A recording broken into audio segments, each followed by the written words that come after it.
उन्होंने अपने करियर की शुरुआत करी थी एज अ केमिस्ट्री टीचर, फिर उन्होंने अपने यूट्यूब चैनल की शुरुआत करी आज से कुछ साल पहले। उनका जो यूट्यूब चैनल है उसका नाम है A2 motivation. Please give an energetic and warm welcome to the one and only Arvind Arora sir.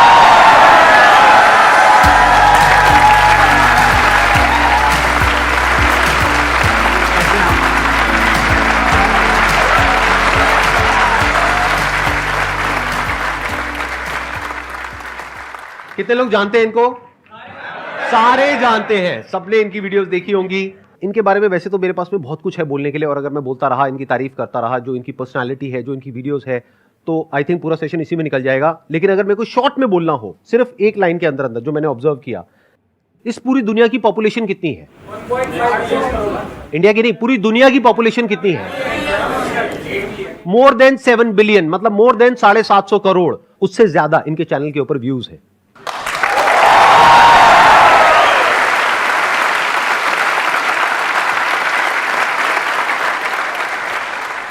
मशहूर होने की ख्वाहिश अब नहीं है मेरी, संदीप सर जानते हैं, बस इतना काफी है।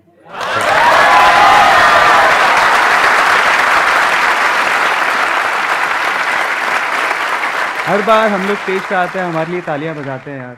मैं आपको लिटरली बताता हूँ, एक्चुअली हमारे होस्ट एंड मेरे फेवरेट, मैं जिनका खुद बहुत बड़ा फैन हूँ, एक्चुअली हमें उनके लिए आज स्पेशली तालियां बजानी चाहिए।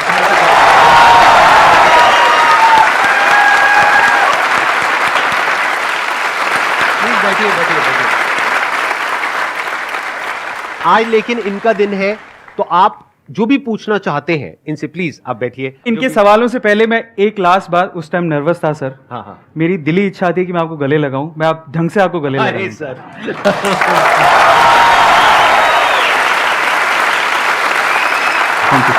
You are doing fabulous job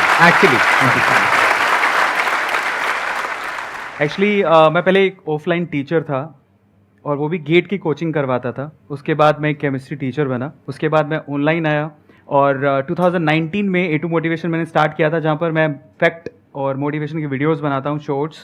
and मैं एक राइटर भी हूँ, और अब एक एंटरप्रेन्योर हूँ। मेरा खुद का एक स्टार्टअप है जो कि बेंगलोर से हम लोग ऑपरेट करते हैं। सो ये मेरा रोलर कोस्टर राइड है। अब इस सेगमेंट में आप जो भी सवाल पूछना चाहें, स्वागत है आपका।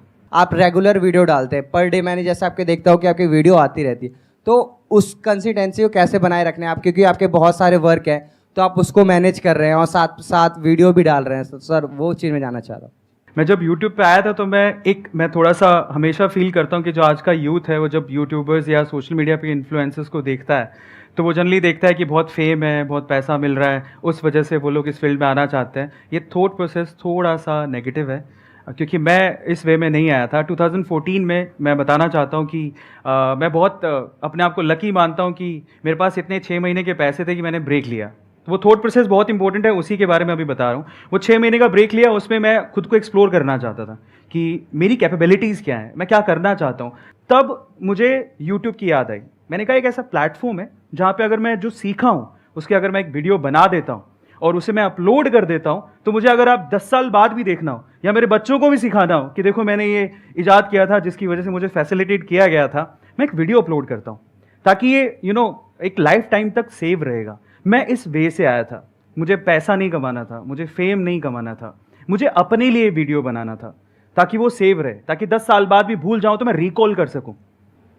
और जहाँ तक रही अपनी लाइफ को मैनेज करने की चीज़, अगेन वो स्केड्यूल पे डिपेंड करता है। अगर आप प्रॉपरली अपने आप को, अपने स्केड्यूल को मैनेज करोगे तो आप सारी चीज़ें कर सकते हो। पहले थोड़ा डिफिकल्ट लगता था, क्योंकि पहले 1 मैन आर्मी था मैं, अकेले ही खुद ही स्क्रिप्ट लिखना, खुद ही शूट करना।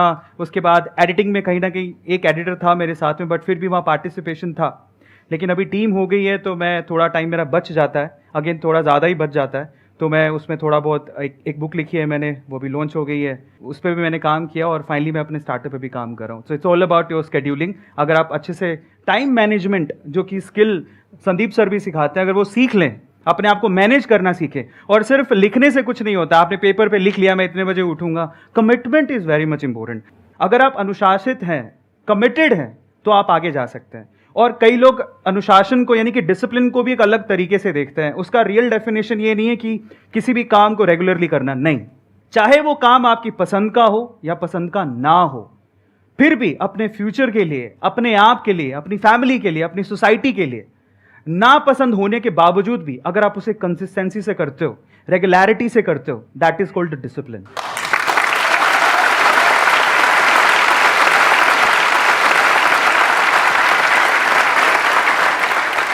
मेरा एक छोटा सा सवाल है कि हम जैसे आर्टिस्ट लाइन या फिर हम यूट्यूब शुरू करते हैं तो अक्सर एक ब्रेक डाउन टाइम आता है। हर किसी की लाइफ में ये टाइम आया होगा या आएगा, जो स्टूडेंट है या उसकी लाइफ में अभी आएगा, तो बहुत डिमोटिवेशन होता है उस टाइम पे कि अरे हमारे साथ फैमिली भी सपोर्ट नहीं करती कि अरे ये क्या यूट्यूब शुरू कर दिया है ना, मतलब वो एक सोर्स नहीं मानते इसको, क्योंकि हर पेरेंट्स चाहता है कि हमारा बेटा डॉक्टर बने, इंजीनियर बने, ये बने वो। कभी कोई ये नहीं चाहता कि तुम जाओ आर्टिस्ट लाइन में, जाओ हीरो बनो, हीरोइन बनो, कोई सपोर्ट नहीं करता।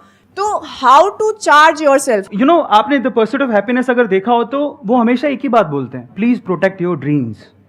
क्योंकि वो ड्रीम्स है ना आपके लिए बहुत खास है, दुनिया के लिए नहीं है। उसको आपको खुद को प्रोटेक्ट करना है। अब उसके लिए आपको कुछ भी कीमत चुकानी पड़े, you have to do that. और इसी का नाम जिंदगी है। अप्स एंड डाउन्स तो आएंगे ही ना लाइफ में, लेकिन अगर आप उन अप्स एंड डाउन्स में अपने सपनों को खो दो, छोड़ दो, तो फिर सपने आपके पास आए ही क्यों हैं? बड़े सपने देखने हैं तो कीमत चुकानी पड़ती है, और वो आपको चुकानी चाहिए। उसके लिए कुछ भी देना पड़े, you have to give yourself as well. मेरा ऐसा मानना है। एक्सेलेंट।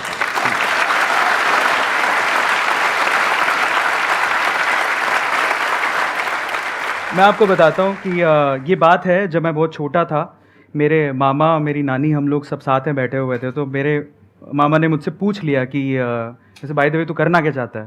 मैंने कहा बहुत बड़ा आदमी बनूंगा। मतलब मैंने अपने आप को कभी कम आंका ही नहीं, लोगों के सोचने से फ़र्क नहीं पड़ता। मैंने बोला बहुत बड़ा आदमी बनूंगा, मैं बाहर जाऊंगा कुछ करने के लिए, इंजीनियरिंग करूंगा। तो मेरे मामा हंसने लग गए। ऐसा होता है जनरली, लोग फैमिली में होता है, आप लोग कोई ना कोई आप पे हंसा होगा। तो उस दिन वो हंस लिए, मेरे मामा उस दिन हंस लिए। काश वो ना हंसे होते तो आज वो मुझे यहाँ ना देख रहे होते, पर हंस लिए। तो अच्छा है ना। तो अच्छा, तो हंसते मुझे बोले कि एक्चुअली मेरे जो फादर हैं वो शॉपकीपर हैं सर, बहुत छोटी सी दुकान है। तो मेरे मामा ने मुझसे उस दिन जो स्टेटमेंट कहा, वो मेरा one of life changing moment है।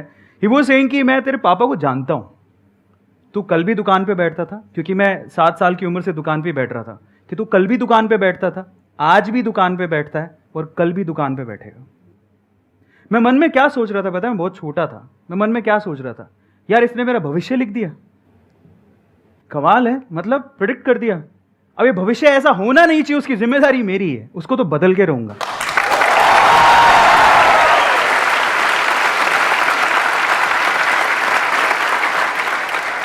जब प्रॉब्लम्स आती है ना हमारी लाइफ में, तो हमारे पास में 2 ऑप्शंस होते हैं। एक है हम ब्लेम करने लग जाए अपने रिलेटिव्स को, फ्रेंड्स को, इसको उसको, सिचुएशंस को, लाइफ को, हर एक को ब्लेम करें कि मैं इसकी वजह से कुछ नहीं कर पा रहा। दूसरा ऑप्शन ये होता है कि जो भी आपको उल्टा बोल रहा है या आपको आगे बढ़ने से रोक रहा है, तो आपको गुस्सा आता है। जब कोई आपको उल्टा बोलता है, आपकी फैमिली में, फ्रेंड्स में, यहाँ पे वहां पे, मुझे भी बहुत बोला था जब मैंने अपना करियर शुरू किया था, इनको भी बोला था, सबको बोलते हैं। आपको ये समझना है कि अगर कोई आपको उल्टा बोल रहा है, आपको गुस्सा आ रहा है ना, आने दो गुस्सा। हाँ। बस उस गुस्से को चैनलाइज करो सही जगह पर। Exactly. वही इन्होंने किया, और आज देखो इनके अंदर एक जोश है, एक आग है जो आप लोग फील कर पा रहे होंगे, मैं देख पा रहा हूं। वो आग क्यों है? वो वहीं से लगी थी आग, वो जो आपके मामा जी ने वो बोला था। वीडियो में कोई प्रॉब्लम तो नहीं है ना? नहीं नहीं, बिल्कुल नहीं, बिल्कुल। हाँ ठीक है, नमस्ते मामा जी।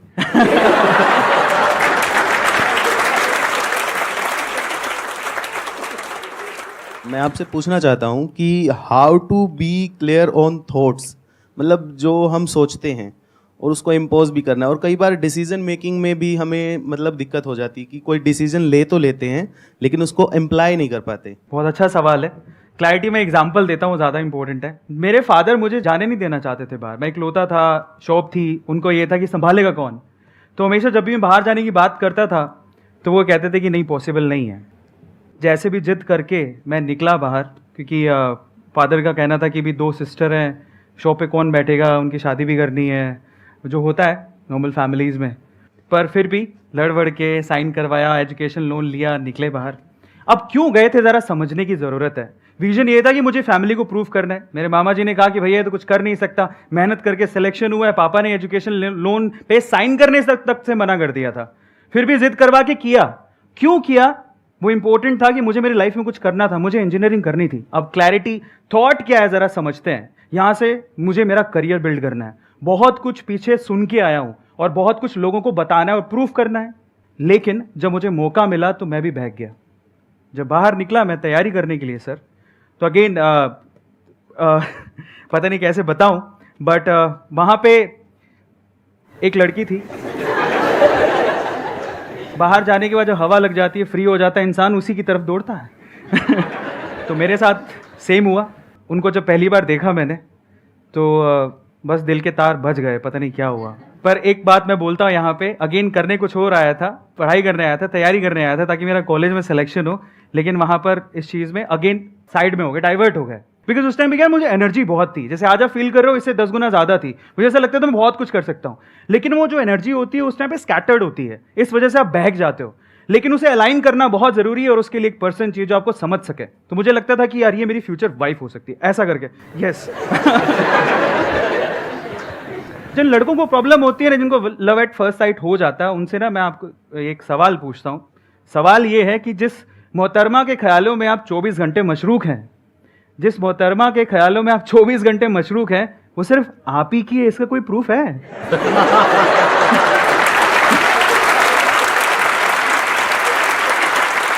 उसके आने का इंतजार करना, उसके जाने का इंतजार करना, उसे देखना, है ना? बिल्कुल होता है। 6 महीने मैंने खराब कर दिया, कुछ पढ़ाई नहीं की, मैं भूल गया मैं क्या छोड़ के आया हूं, किन बातों को यार प्रूफ करने के लिए छोड़ के आया हूं यार, वो सब भूल गया मैं। गलत बात है, पर बहक गया, कुछ नहीं कर सकता था। तो मैं उनके पास गया और जाके मैंने उनको बोला, मैंने कोई लव यू कुछ नहीं बोला, स्ट्रेट फॉरवर्ड बता रहा हूँ। और उनके पास बैठा, जाने का मौका मिला तो मैंने कहा मैं जा रहा हूँ। उनकी मम्मी को बोला पहले, तो मम्मी टकराई। मैंने कहा जा रहा हूँ तो मैं सोच रहा हूँ सबसे मिल लूँ, क्या मैं उनसे भी मिल सकता हूँ? मैं उनका बहुत बड़ा फ़ैन हूँ। वो फ़ैन इस वजह से था क्योंकि वो बहुत ही थोड़ा इंक्लाइंड थी स्पिरिचुअलिटी की तरफ, तो वो बहुत बुक्स पढ़ती थी। तो मैं गया उनके पास, बैठा, मैंने डायरेक्टली उनको एक ही बात बोला, मुझे आपसे एक बात कहनी है। तो बोले क्या? मुझे आपसे शादी करनी है। अब अच्छा शादी करनी है, फायदे मैं बता देता हूँ, मुझसे 5 साल बड़ी थी। उन्होंने कोई रिएक्शन नहीं दिया। लास्ट में जब पूरी कॉन्वर्सेशन हो रही थी, सुनती रही, लास्ट में उन्होंने मुझे बोला कि एक बात बोलती हूँ, ध्यान से सुनना। मैंने कहा हाँ। बोले अपने माँ बाप के पैसों पे तुम यही करने आए हो क्या? स्टेटमेंट बहुत खतरनाक थी, दिल पे चुभ गई कि अपने माँ बाप के पैसों पे तुम यही करने आए हो क्या? फिर उसने बोला कि तुम जब 6 महीने पहले आए थे ना, तुम्हारे बारे में बहुत सुना था कि तुम बहुत इंटेलिजेंट हो, अब क्या हो गया? फिर लास्ट में उसने जो बात बोली वो आप सब लोगों को सुननी चाहिए। अगेन मैं कह रहा हूँ, लड़कियां बहुत मैच्योर होती हैं। वो खुशी वाली बात भी थी लेकिन चैलेंज भी था मेरे लिए। उसने बोला तो सफल हो जाओ, अपने पाँव पे खड़े हो जाओ, तब हर चीज़ तुम्हारी कदम चूमेगी, तुम्हें सब मिल सकता है, शायद मैं भी। एंड जब उसने वो स्टेटमेंट बोला, मुझे दुख से ज़्यादा खुशी इस बात की थी कि आग दोनों तरफ है। वो कह रही शायद मैं भी।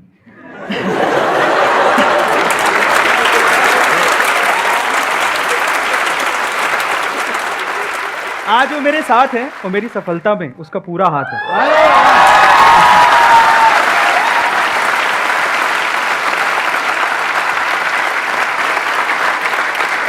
ये छोटे छोटे से मूवमेंट होते हैं बॉस, जब आप अपने पाथ से हटते हो ना, अगेन वो मेरे लिए डिस्ट्रैक्शन था, लेकिन वो आपकी कभी कभी स्ट्रेंथ भी बन जाती है।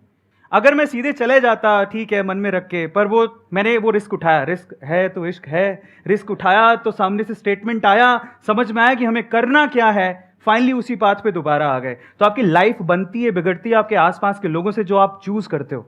और अगर आपकी चॉइस सही है तो आपकी जिंदगी बन सकती है और बहुत बेहतर बन सकती है। और उसने मेरी जिंदगी को बहुत बेहतर बनाया है, जो आपके सामने मैं हूं।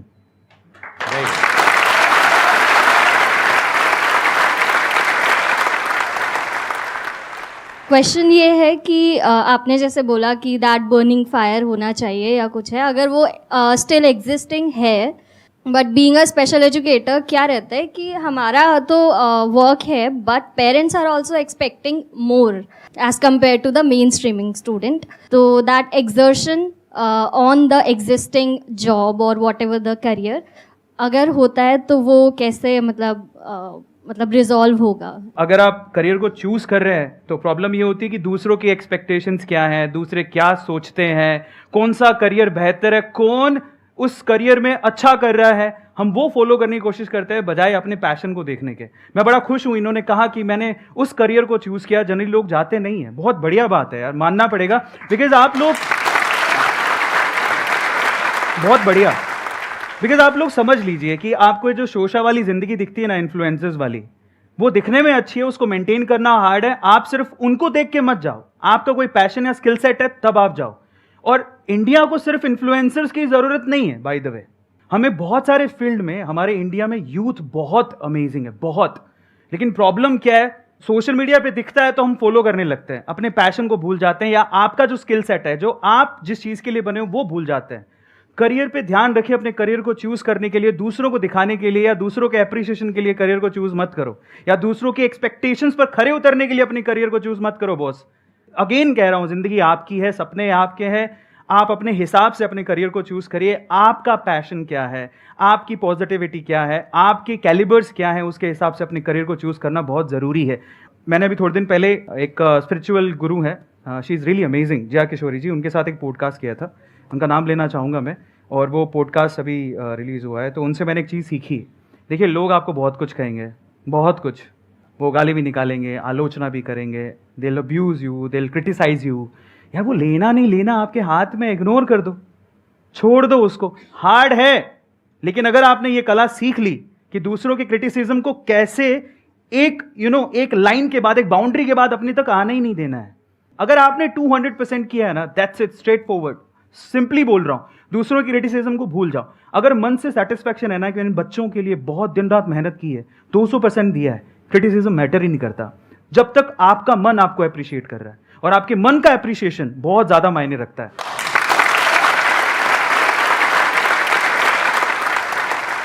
आप अपनी तरफ से ईमानदारी से अपना काम कर रहे हैं। आप किसके लिए कर रहे हैं? आप अल्टीमेटली उन बच्चों के लिए कर रहे हैं ना। अब उनके जो पेरेंट्स हैं वो नहीं समझ रहे, वो आ करके आपको उल्टा बोल करके जा रहे हैं, तो आपको गुस्सा आएगा। आपकी जगह मैं होऊंगा, कोई भी होगा, उसको गुस्सा आएगा। किसको नहीं आएगा? कोई इंसान अपने पूरे दिल से काम को करे, ईमानदारी से करे, अच्छी नीयत के साथ करे, उसके बाद भी लोग सामने से उल्टा बोले तो गुस्सा आता है। आई अंडरस्टैंड, बट इस गुस्से को यूज करिए उन बच्चों की लाइफ को और बेटर बनाने में। जैसे जब मैंने अपने सेशंस करने शुरू करे थे तो बहुत लोगों ने बहुत तरह से क्रिटिसाइज किया, मेरे को किया, इनको भी किया होगा, आई एम 100% श्योर। तो वो जो क्रिटिसिज्म है उसको मैंने यूज किया कि लोग उल्टा बोल रहे हैं ना, इसका मतलब कुछ उसमें सच्चाई भी है और कुछ झूठ भी है। तो पहले तो उसको फर्क किया, फिर जो सच्चाई है उसको यूज किया कि हाँ, आप जो कह रहे हो बात में उसमें थोड़ा तो दम है, कोई बात नहीं, अभी ये कमी है ना, इसको बेटर करता हूं, इसको इंप्रूव करता हूं, और बेटर करता हूं, और बेटर और बेटर और बेटर। अब वो 100% तो कभी भी नहीं हो सकता, मतलब ऐसा कभी नहीं हो सकता कि 100% पेरेंट्स आपके पास आकर के आपकी तारीफ करने लग जाए, ऐसा नहीं हो सकता। बट अब आपका टारगेट क्या होना चाहिए? 10 में से 9 उल्टा बोलते हैं, 1 अच्छा बोलता है। आपका होना चाहिए इस 10 में से 5 लोग आए और दिल से आकर के आपको थैंक्स करें। तो उसके लिए क्या करना पड़ेगा? आपको और एफर्ट करना पड़ेगा, जो अभी कर रहे हो उससे और ज्यादा करना पड़ेगा, अपनी स्किल को और अपग्रेड करना पड़ेगा। अब वो आप क्या करोगे, कैसे करोगे, वो आपको पता है, क्योंकि वो आपकी लाइन है, हमें नहीं पता है। तो अगर आप वो कर पाते हो और उस तरह से आगे बढ़ पाते हो, तो सिर्फ अभी जिस स्कूल में आप पढ़ा रहे हो वहीं पर नहीं, आगे भी लाइफ में बहुत आगे जा सकते हो।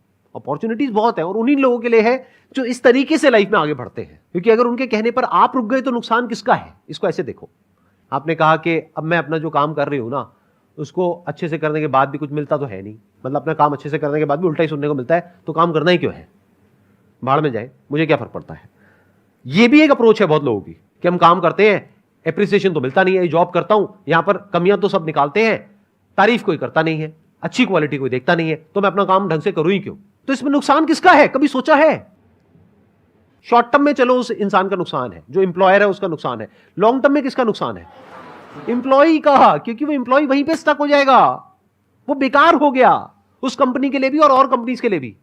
लेकिन अगर उसको उस कंपनी में उल्टा बोला जा रहा है, फिर भी वो अपने काम को और अच्छा करता जा रहा है, और अच्छा करता जा रहा है, और अच्छा करता जा रहा है, तो आज नहीं तो कल वो उस कंपनी को छोड़ेगा, कहीं और जाएगा। तो हो सकता है वहां एप्रिसिएशन नहीं मिला, अरे वहां तो मिलेगा, दूसरी जगह नहीं मिला, तीसरी जगह मिलेगा, चौथी जगह मिलेगा। कोई तो कंपनी होगी जो देखेगी कि आप एक्चुअल में अंदर से क्या हो, जिसको हीरे की परख होगी, और उस दिन आपको हीरे का दाम मिलेगा।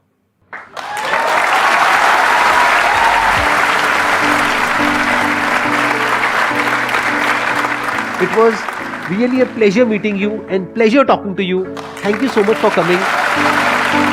It means a lot to me Thank you so much. and to everybody here. Thank you so much.